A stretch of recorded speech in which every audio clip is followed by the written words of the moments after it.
depois do resultado, e ele está aqui com a gente, que é do GE, e está o tempo todo apurando, conversando e ouvindo as coisas do Flamengo. Desde quando você acha que ele já estava se equilibrando, tal qual o Carlitos da música do Aldir Blanc e do João Bosco, na corda bamba, Caê? Então, Kleber, boa noite a todos. A gente precisa puxar na cronologia dessa história toda aí, e tem uma parte externa, o que todo mundo via dentro de campo, e a torcida que por muito tempo até comprou o barulho do Dome, defendeu, enfim, tinha até os guardiões do Dome nas redes sociais, mas internamente eu posso falar sem a menor dúvida que desde o início, desde logo bem no início ali, ele nunca convenceu ninguém no ninho do urubu. Ali, eu posso falar de jogadores, comissão técnica, todo mundo ali, havia sempre uma preocupação muito grande com a metodologia dele. Ninguém entendia o que ele passava, o que ele queria. E quando você tem uma mudança tão brusca de conceito de futebol, que o dele não tem nada a ver com o que era o Mister, o mínimo que você precisa é você ter os jogadores convictos de que essa mudança vai dar certo. Só que em momento nenhum os atletas ou pessoas que estavam ali naquele ambiente se convenceram disso. Mesmo naquela série de 12 partidas invictas e tal, nunca houve internamente uma convicção de que o Flamengo é um time que tem estofo, que tinha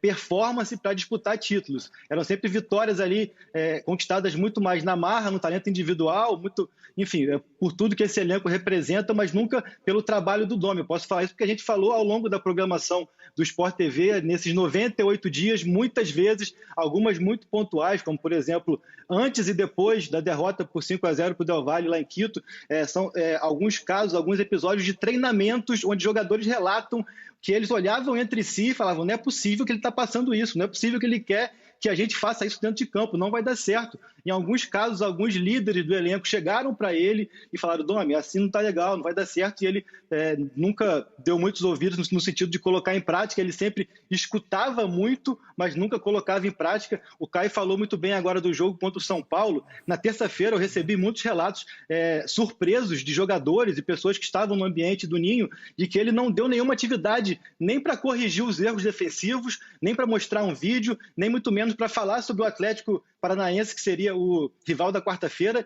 e os atletas ficaram muito assim, impactados, assim: cara, a gente tomou de 4, a gente quer ser cobrado, a gente quer orientação de o que fazer, onde que a gente errou, vamos mudar o quê, a defesa precisa corrigir, e ele não fazia isso, e isso passa a ter um peso muito maior, essa falta de detalhe, essa falta de explicação na forma de atuar, quando você vem de um técnico que era totalmente o oposto.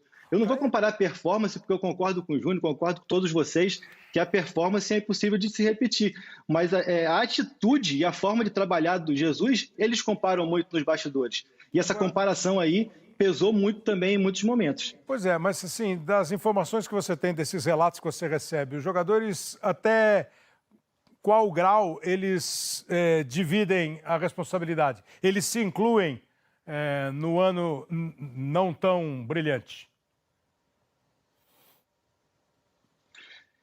Enfim, é delicado falar assim, nesse sentido, porque a maioria dos relatos realmente são relatos de que eles não compreendiam o que o Dome pedia para que eles fizessem, mas eles tentavam executar dentro de campo. Eu vou tentar ser um pouco mais prático aqui. Esse jogo da altitude contra o Del Valle. No treino da véspera da viagem para o Equador, o Dome fez um treino onde ele mandou fazer essa marcação alta, mas uma marcação alta sem dar o bote, sem pressionar como era do ano passado. Ele queria que subisse a marcação, fizesse uma sombra e viesse acompanhando o Del Valle. Os atletas conversaram com ele, disseram que não daria certo até pela altitude, mas ele insistiu de que era isso que ele queria que fizesse. Então, há um conflito aí deles entre fazer o que eles acham que vai dar certo e fazer o que o Dome pede. E assim, eu até falei também no Seleção com o Rizek, eu trabalho com esse elenco há 3 anos, assim, eu passei já como setorista por muitos elencos.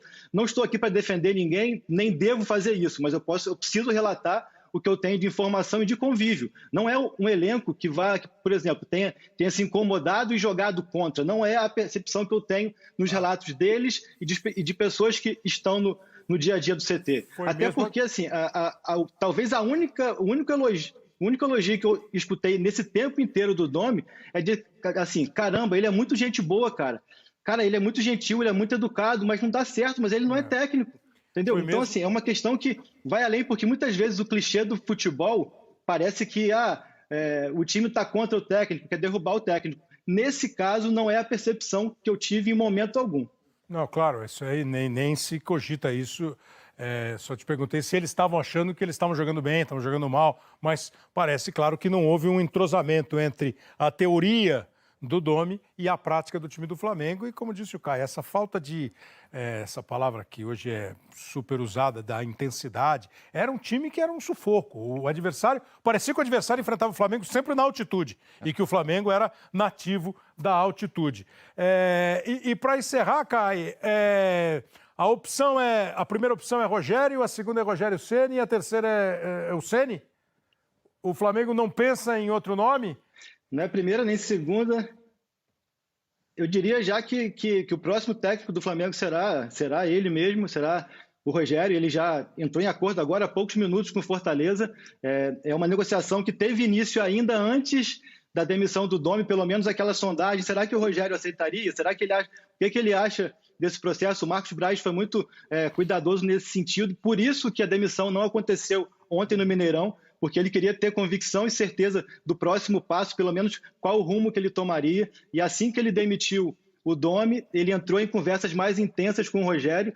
Ele tinha até, no caso, o Fortaleza voava de Curitiba para Salvador, com uma escala em São Paulo. Então foi uma conversa que começou em Curitiba, passou por São Paulo, e em São Paulo já havia o sim do Rogério para o Flamengo, mas aí faltava se acertar com Fortaleza, só que eles já chegaram a Salvador, já houve esse acerto, e amanhã pela manhã, bem no comecinho da manhã, Rogério Ceni, seu auxiliar, Cláudio Rembert e o Danilo Augusto, preparador físico, chegam ao Santos Dumont, no Rio de Janeiro, e devem seguir direto para o Ninho do Urubu, já dá treino, e a perspectiva, o desejo do Flamengo é que quarta-feira, contra o São Paulo, Rogério já deve estar no banco de reserva, sim, não vai ficar na cabine, essas coisas não, deve ir já para o banco de reservas. Agora sim, agora cravou. Ponto final, Caio Mota falou, né? Veja, Kleber, eu ia dizer, viu, Caio? Eu ia dizer que recebendo informações de amigos da TV Verdes Mares, né? Do editor-chefe, do Globo Repórter de lá, dos amigos da TV Verdes Mares, vou até ler aqui o que eu recebi, bate direitinho com o que você está falando aí. Parabéns, viu, Caio? Porque é o seguinte, olha, então tem aqui informações que o Rogério Ceni ficou conversando com o presidente do Fortaleza mais de uma hora depois do final do jantar da delegação. Eles ficaram os dois numa mesa afastada de todos, mas ficaram lá um tempão, só os dois. É um hotel grande que fica ali perto do aeroporto. Kleber Júnior, quantas vezes já ficamos por lá com a seleção brasileira, com tudo, né? Normalmente onde ficam ali os times de futebol. Então eles ficaram separados do resto dos jogadores e dos outros dirigentes. Ele, o presidente com quem ele se dá muito bem, o presidente, o Marcelo Paes, presidente de Fortaleza, com quem ele se dá muito bem. E agora eu queria lembrar uma coisa aqui que o Rogério disse há 3 semanas, Júnior, Kleber, Caio, todos vocês. O Caio falou bastante aí dessa coisa de falta de convicção do Domi, né? Falou bastante disso, que os jogadores passaram, você pegava esse sentimento, né, de que passava essa falta de convicção do Domi. E o Ceni disse muito claramente, ele sempre disse, e disse muito claramente aqui no Bem Amigos, e o Caio que conhece muito bem, de que tem, obrigatoriamente, para o trabalho der certo, tem que ter 2 coisas. Convicção por parte do treinador e confiança por parte dos atletas. É isso, maestro? É isso, Caio? Vocês é que podem responder. Não, mas se não tiver isso, Galvão, dificilmente vai conseguir dar as ordens serem obedecidas e serem cumpridas, entendeu? Eu acho que a dificuldade, principalmente de qualquer treinador que viesse, seria porque, bem ou mal, em alguns momentos, o Jesus, né, até mesmo com os jogadores que vieram, quando o Flamengo já tinha feito toda aquela campanha, ele tinha o ambiente harmonizado, né? De deixar os caras no banco e ninguém dizer nada e estava tudo certo, entendeu? E essa dificuldade, naturalmente, talvez até o Domi tenha encontrado. Lembrando que Arrascaeta, que Everton Ribeiro, no início do trabalho, chegaram a sentar no banco, né? Depois, vendo tudo ali, ele foi convencido que esses 2 jogadores poderiam atuar juntos e deveriam atuar juntos por tudo que fizeram e por tudo que eles são capazes, entendeu? Quer dizer, essa harmonia dentro do próprio vestiário com os jogadores, não dá para a gente afirmar alguma coisa, porque hoje dificilmente nem o próprio Caê, que é setorista, consegue, vamos dizer, ter uma entrada assim, só através exatamente das pessoas que trabalham ali dentro que você pode saber, porque o ideal seria você acompanhar treinamento para você fazer uma avaliação mais justa ainda.